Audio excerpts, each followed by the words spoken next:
Welcome to the first ever podcast of Loud Unfiltered. We're going to be bringing you these every week for the next 52 weeks. I'm super excited to launch the first one up the highest point of Africa, Kilimanjaro. I recently went on a charity trip with last night a DJ Saved My Life, interviewed the amazing Jonny Lee. It's the first episode, it's filled up a mountain, so it's a bit rough and ready, but we wanted to start somewhere and really just show you what it was like being up there and show the amazing work that the charity's doing. And then moving on from there, we're going to be bringing you episodes every week live from our studio in East London. We're going to be recording some specials over in Ibiza before the season starts. Just bringing you the best guests from electronic music, finding out their stories, finding out what motivates them, and trying to give you some knowledge on how to get into this industry. So yeah, please tune in. Go and join our Instagram, TikTok, YouTube, and yeah, welcome to the first episode. I hope you stick with us. I'm Alex Jukes. This is the first ever Loud and Unfiltered podcast. I'm recording it at Camp 2 of Kilimanjaro, which is pretty cool. Over the course of the next year, we're going to be interviewing and chatting to some amazing guests across the music industry and beyond. We're going to be finding out their stories, trying to look to inspire people and make people laugh. If you like what you hear, please go and subscribe, like our Instagram. Our links are all in the bio, and download anything from YouTube and Spotify. Today, as I said, we're recording our first ever podcast in Africa, which is absolutely amazing. We're joined by the amazing Jonny Lee from the incredible Last Night at DJ. Big thank you, Alex. Get to be here, sat on this mountainside. Yeah, pretty cool. They've been doing some amazing things doing amazing work in Africa and in the UK. And they brought this amazing group together to climb Kilimanjaro. So yeah, we're currently on day 2 at the minute. Of 7. And we're going to climb to the summit.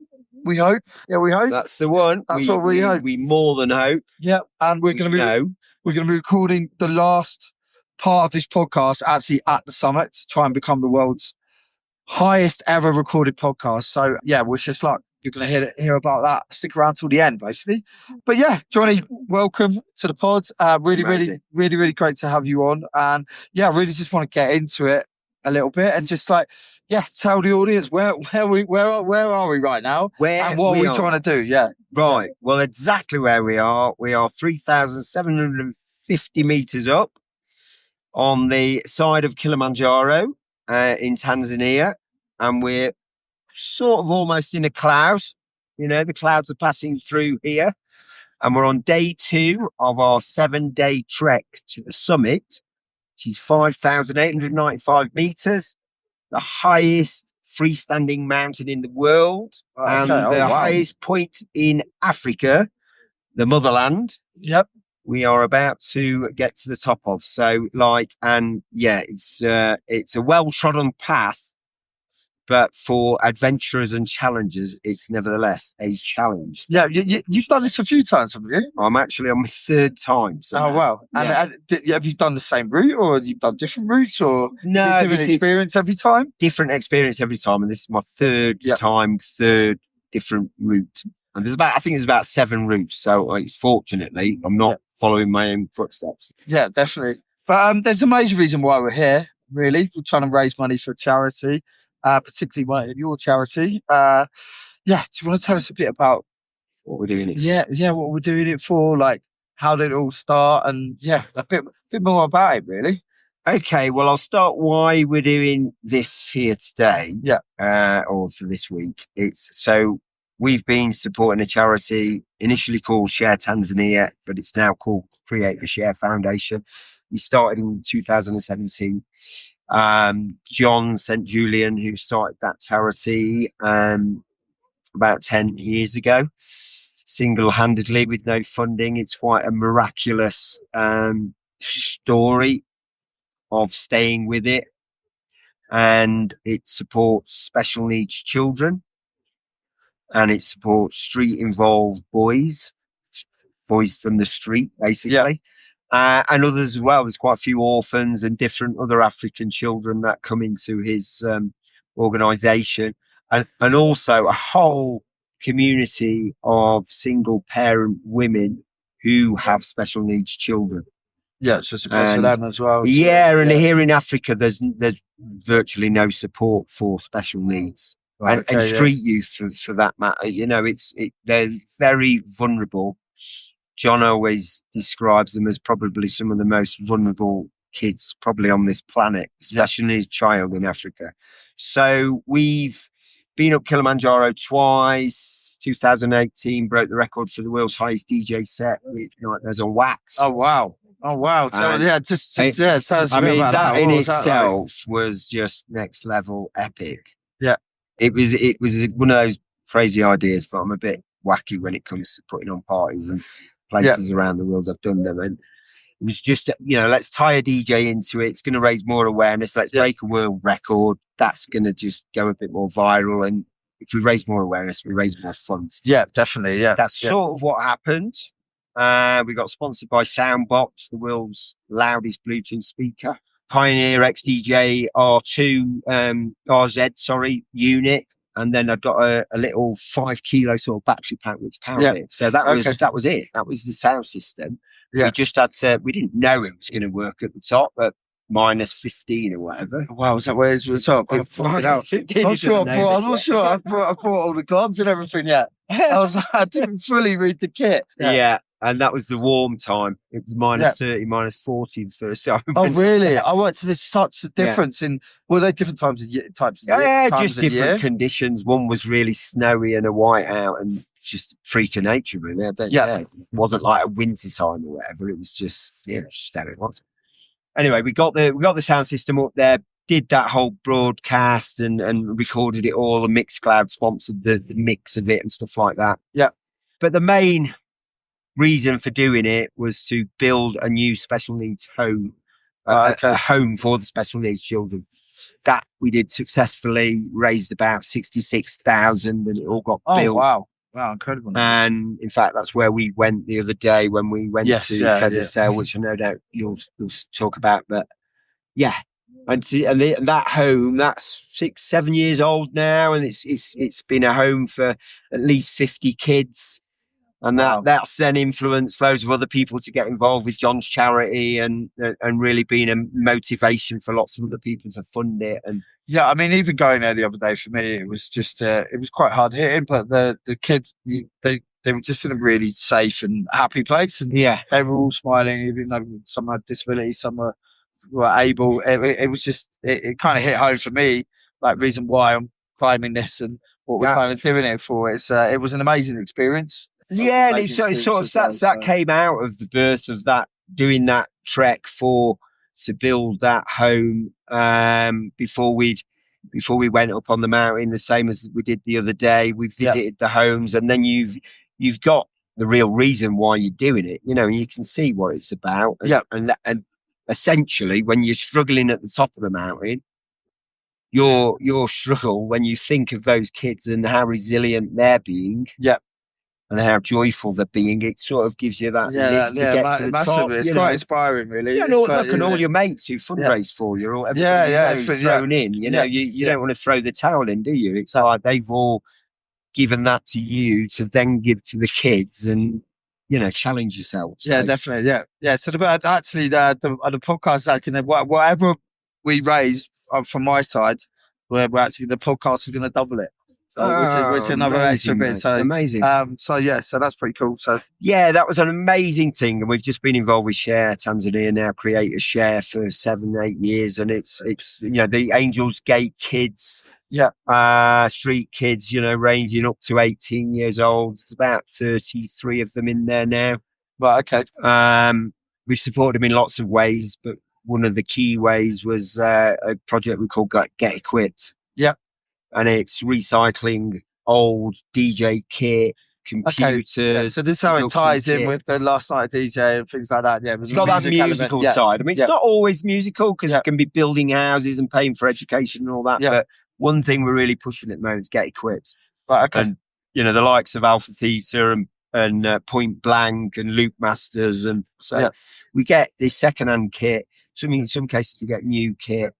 DJs donating old kit. Yeah, people in Alpha Theta actually give us some funds as well. Then we've got DJ producers who fly in. We bring here. Okay. We get sponsorship money to bring them here. and then they donate their services for free, and they come in and fast track learn the kids to use the kit that we've delivered. Oh wow! I know over the last couple of days they've been making a truck, haven't they? Absolutely on fire. Yeah, like everybody who I've brought here, producer wise and DJ wise, they're so blown away by the sort of creative talent that these kids have got. And in some cases, they're quite brand new to this kit, but they just pick it up so quick. Yeah, amazing. And production wise, they're coming out with some crackers. 2 crackers last week. I think they're definitely going to get released. They're going to be you're going to release them as well. Oh, that's amazing news. They're going to be out there for remixes. Obviously between all of us, we've got a lot of contacts in that world, and they deserve to get out there. Yeah. And then the funds from that obviously feed back in to get equipped, and it just keeps that momentum going. Definitely. Giving them a platform more as well. It's, here, brilliant. There's lots of other places in Africa, Sierra Leone, we've worked doing similar work, Uganda, and sort of expanding quite a bit that project. Yeah, amazing. That's what I was going to ask you next. It's not just in Tanzania where you're doing stuff. You're doing stuff all over Africa and a bit all of over Africa, India, Philippines, Indonesia, Nepal. Oh wow! And loads in the UK. In fact, Get Equipped he's just kicking off in the UK, where we're applying for a lot of grants. Right, okay. And it's going to be delivering sort of these music DJ workshops to special educational needs schools. Right, okay. And there's a lot of neural diversity there, and they're very, very positive results have come back using electronic music as a method of music therapy. Yeah. And we want to really push that. Obviously, we've got lots of people in our community. That's what they do. They make electronic music. They DJ it. Yeah. Has it been quite hard to get people from community involved? I'd say it depends. I mean, you mentioned a number of brands there that have got involved, donated, and offered time and equipment and things like that. Is it? Look, we've been going 15 years. Yeah, so over those years, to get involved, we've had stacks of people get involved. But if I had £1 for everybody who said they were going to get involved and actually do something, we'd be a bloody big organisation. Right, okay, yeah. And considering when I started this foundation in 2010, there was lots of figures like the electronic music industry was worth about $7.7 billion a year, and it was growing. Yeah. And yet when I did my research back then as to what it was giving back, I could find basically bugger all. I'm sure there was bits, but not a lot. People doing it direct, maybe. In different ways. But opposed to the live music industry, when they're doing big gigs and all this stuff goes on, and Teenage Cancer Trust and the Albert Hall and the Who getting involved and all that. Yeah. Where are the big name DJs? So, we've had the likes of Fatboy Slim and Carl Cox, I'd say, are 2 that have championed it on that sort of level of DJ. Then we've had... Didn't you have Carl Cox to the House of Parliament? Well, that started. We made history with Fatboy Slim, 2013. Oh, right, okay. Hosted the first rave in the Houses of Parliament. Oh, wow. Did the Prime Minister turn up, or...? The Prime Minister wasn't there, but the Arts and Culture Minister, Ed Vaizey, was there. Oh, okay. Then 200 MPs who were... Oh, really? It was the biggest guest list for MPs, and they were fighting to get in. Brilliant. And it fell on the 25th anniversary of Acid House, and we had a Function 1 sound system in there, the very place where they were trying to ban repetitive beats at the birth of Acid House. Yes, imagine that. So we gave them the beats back, and we had the privilege of saying, "Your name's not down, you're not coming in." So I love that. Ironic. That's pretty powerful. And we had beat poets and spray artists, and we took a massive smiley face by Riker worth about 10 grand in there, and just a few little digs, Great. Acid House has arrived in the seat of power. Yeah, that is to do that after obviously the history of it and everything. I know. And for a good cause and everything. It was unbelievably powerful. It was a brilliant thing. And then we did it again in 2016 with Carl. Same again. Only that time we turned up the function one a bit too much, and that was the end of that. The Oh, right, sergeant in arms said no more, and we were like, well, do you know what? Our work is done. Yeah, you've done what you needed to do there. Yeah, I mean, what do you think other big DJs could be doing to get more involved? There is a reason why they don't shout about it, but it's so easy, isn't it? As influencers in an industry of, that, your platforms on social media, they could just say one thing. Get involved with Last Night DJ. Have you seen this? Maybe do a challenge for them. Get up Kilimanjaro. Do something for electronic music community. Yeah, definitely. And people would follow, and they wouldn't have to even be there. Yeah, that's it. They don't even have to do a gig, did they? Or even put any money in the sharing something, or they have such big platforms. But I hope moving forward, one gig a year. Amazing! How amazing would that be? At whatever level really you inspire. I think they could really inspire people as well. But anyway, we're not going to call out all the big DJs, but there's definitely an opportunity for electronic music to get more involved with what's going on in the world. It's not just in Africa and outside of Last Night DJ, for the charities, Bridges for Music, and other organisations. There has been a massive change in this 15 years we've been going, where they are starting to wake up and do things for mental health, and different mental health charities, and all sorts of things in the industry's waking up to. So it is starting to be a bit more socially responsible. Yeah, but there's just so much more we can do. Yeah, and we've built a foundation with loads of grassroots projects we support around the planet, including England, to make it easier for DJs, promoters, producers, agents, management, ravers, whoever, to get involved and be a part of that community and that story, Yeah, amazing. You've lived in Ibiza for 25 years. So I just wanted to touch on that. Like, how have you seen it? I mean, I've been going since, actually probably only since about 2005. You've lived there for 25 plus years or 25 years. How have you seen the island change over the last 30 years or however long you've been going the first time I went there was 1971. I'm 55 and I was 2. And I used to go every year with my parents and stuff. So I can remember it in the 70s when there wasn't tarmac on the roads, and getting to a beach was like a bloody adventure.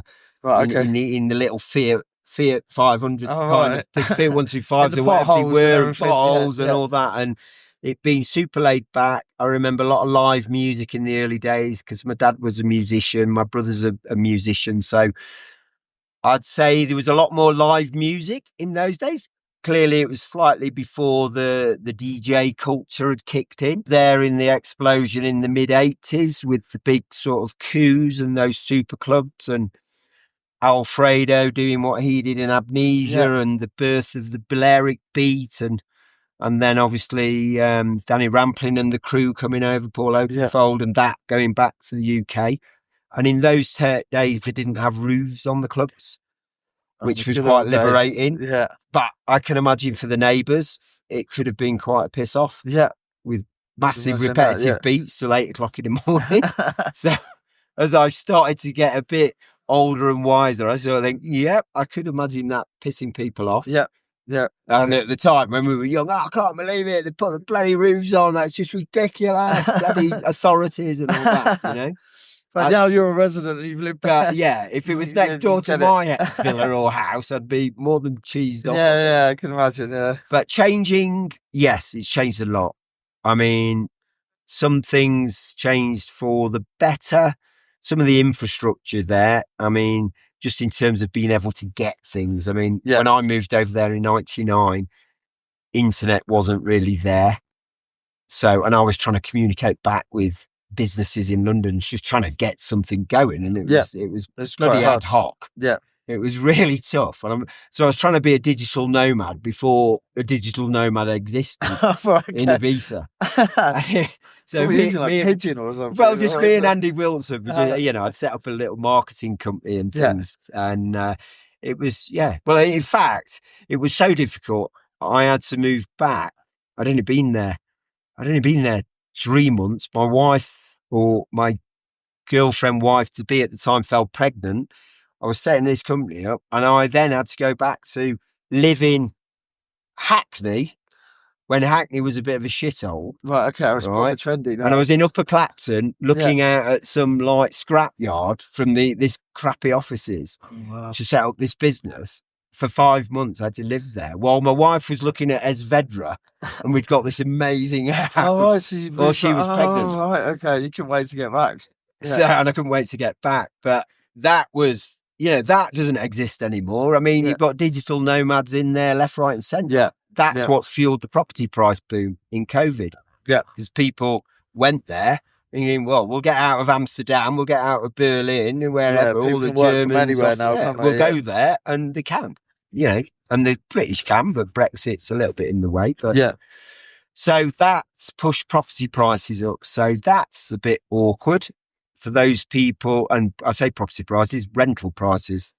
Yeah. So I never saw Ibiza as an expensive place when we moved over in 99. I remember going for meals for 2, bottle of wine, next to a beach, watching a sunset, €30. Oh, wow, you'd be paying, that'd be 300, 400. Well, depending on where you are. You go, but it'd definitely be over €100. Wow. And it's like all of a sudden, and rent, I was paying like €300 rent and things, and now they're wanting $3,000. Wow, so rent, aside of other things, has gone through the roof. So I know loads of people who've left. They can't do it. Some of the old creatives who sort of were part of that initial wave of that culture in Ibiza, the hedonistic crew, it seems to the travellers, it seems to have moved a little bit. They can't afford to be there anymore. Okay.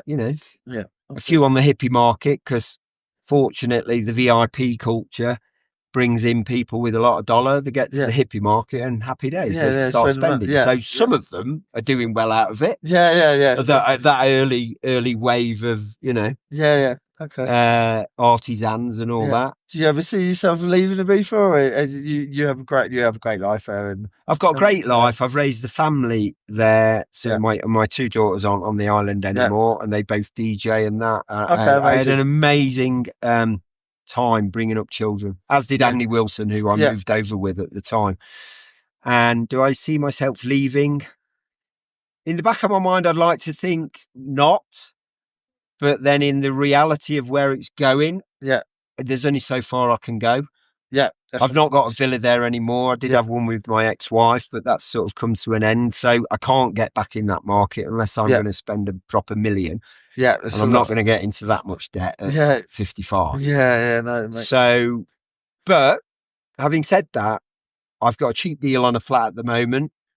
I just go back there in the winters now. Yeah. Since COVID, the last 4 summers, I've been going back to the UK, do the festivals, have a laugh there. I love it in England. Oh, really? Oh, right, in the summer, bloody love it. Oh, right, okay. Did you? You're not there. You're not in Ibiza. So no, I sacked it off in COVID. In 2020. I sacked it off because I don't like Ibiza in the summer. Yeah, because it sounds a bit crazy. Weird. It's too crazy. It's too hot. Can't get anywhere. You can't drive. If I was going to rent somewhere for the year, they're wanting a fortune for it because everybody wants to rent to the tourists. So my sort of happy medium was coming back end of September, and then I've got all the winter and the spring till the end of May, which is the best bit for me. I'm out cycling, walking, running, chilling, doing a bit of partying. Digital nomad, flying off from there, flying in. And then I can just leave when all the tourists turn up. Because I'm not involved in that. It's not my business. So some of my friends are, so of course we stay. Okay. All right. I appreciate you sharing an honest opinion of that. So there's one thing we always ask for people to pod, well, obviously the first one. I know what kind of motivates you? What kind of, obviously you work in a charity and you're traveling. What motivates you? What kind of drives you on to keep doing and keep raising money and things like that? I think being the best example of yourself, turning up each day and just being your best. And when I say be your best for humanity. Yeah. How would you visualize your perfect world in the world that we live in? And not waiting for governments to create that. We are the people, aren't we? We've always been the people. So be that best version of yourself. Show up, give as much human kindness out there to your fellow brothers and sisters, and that just seems to arrive at a very nice place, and it gives you a sense of purpose, belonging to something greater than yourself, that we can actually celebrate something sort of happy times from, opposed to all the other negative things that are going on. Yeah. Could be quite dark at times if you go down that avenue. It's not that, we're not denying the going on, but you can sort of find a happy medium a bit more if you start putting your energy into doing something for others who are potentially more disadvantaged than you. Yeah. Help them. We all can. Yeah, amazing. Whoever you are, whether you've got any money or not, even if you're just saying hello to somebody and cheering them up with a smile. The smallest thing. I think that's, a massive part of the motivation of getting up this mountain is, it's kind of like that. Everyone's in a positive mood. I thought it was going to be, it's really, really hard. Probably one of the hardest things we've ever done, but everyone's really positive. Everyone's like motivating each other. So it's going to be really good. So I'm looking forward to recording the second half of this podcast. We're going to show you some photos now of what we've been up to. And then we're going to come back on top of the mountain and we're going to see if we've made it. But thanks, Jonny. Good, Alex. Just anybody out there wants to get involved with Last Night at DJ, just go to lastnightatdjsavemylife.com or .org, should I say. All over socials and all that, whatever level you want to get involved. There's lots coming up as well, So many of these challenges. You can come up Kilimanjaro and lots of other places. So we're gonna get into that when we get to the top of the mountain. We're going to tell you a little bit about what's coming up next. But cheers, mate. I really enjoyed that. Right, welcome back to the second half of Loud and Unfiltered podcast. We just summited Kilimanjaro and we're just about 200 metres on our way down. I'm still here with Jonny Lee from Last Night at DJ Saved My Life. How was that, Jonny? Unreal, yeah? Emotional and life affirming at the same time. Wow. Yeah, that last 45 minutes was just unreal with the sun coming up. Wow, probably one of the best, hardest and best experience of my life. And I'm having to dig deep and realising why we're all doing this for. That was what was your last 45 minutes like going up? Well, you could describe it as hellish in one hand, and then you realise I'd got all sorts of things going on. You realise the lost ones, and I'm carrying pebbles for those I've lost, and the battle they had with life till the last minute. They passed away young, sadly. And then you put yourself in that same perspective when you're really struggling. You think, listen, I ain't struggling that much. I'm not dying. I'm choosing to be on the mountain, and I'm doing this to help the lives of others.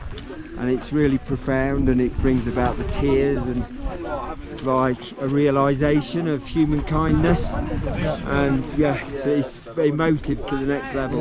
It's so inspiring. It's like that's the whole reason we were climbing that today. It's taken 6 days for us to get here, and today it's just been, we set off at like 12 o'clock last night and we arrived at 6:30 this morning. Now we've got to walk all the way down again, but what an experience. And thank you for inviting me along. And I think we've just recorded the world's highest podcast.